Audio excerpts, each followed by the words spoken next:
Hello, welcome to my channel. I'm just going to do a little update on my Ripmo AF.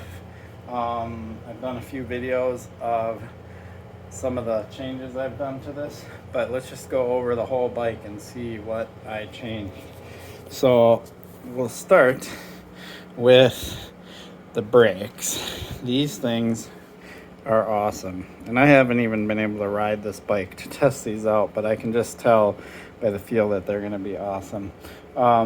So these are the MT7 Pro Magura brakes. Let's go check out the brakes themselves, which means I have to come around here. Pretty sweet stuff. And I got new rotors too. These are the floating type. So that was one update. I decided to keep the NX shifter. The shifter seems to be fine, and going to a GX shifter isn't a huge upgrade, maybe slightly better feel, I don't know. But I did go and update almost my entire drivetrain. So you'll notice I still have the NX crank, but this crank came with a steel sprocket. So I updated to this Wolf 2 sprocket, which is aluminum and just a much nicer sprocket.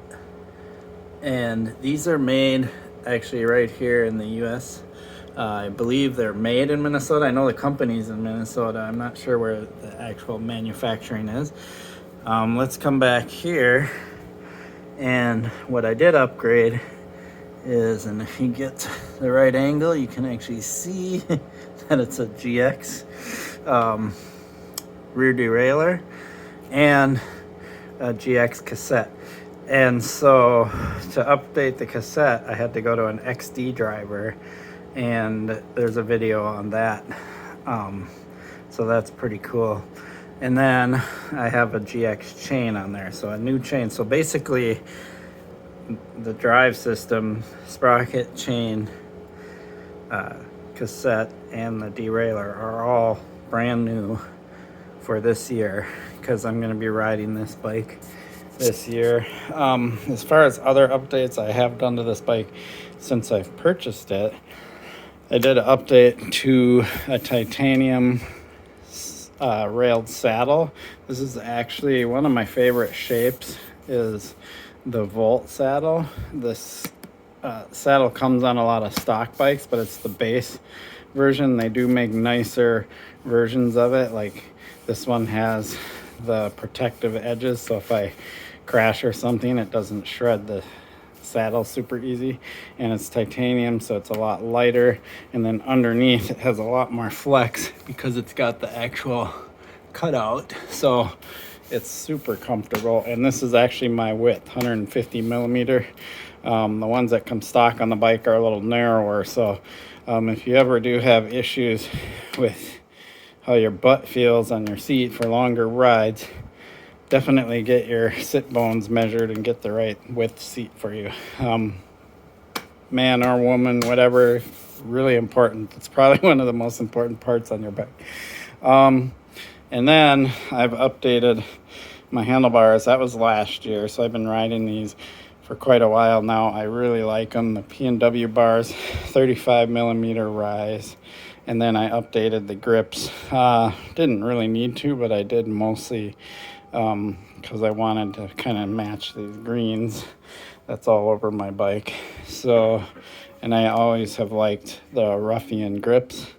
And then we have the Wolf Tooth Encase system, which are the tools in the grip. I will do an update on these tools and my experience with them, but I still have them on my bike, so that's a good sign, because if I don't like something, I don't keep using it. So I will go review this. I did a kind of a review of them when I first bought them, but now that I've had them for almost a year, we'll do an update on that.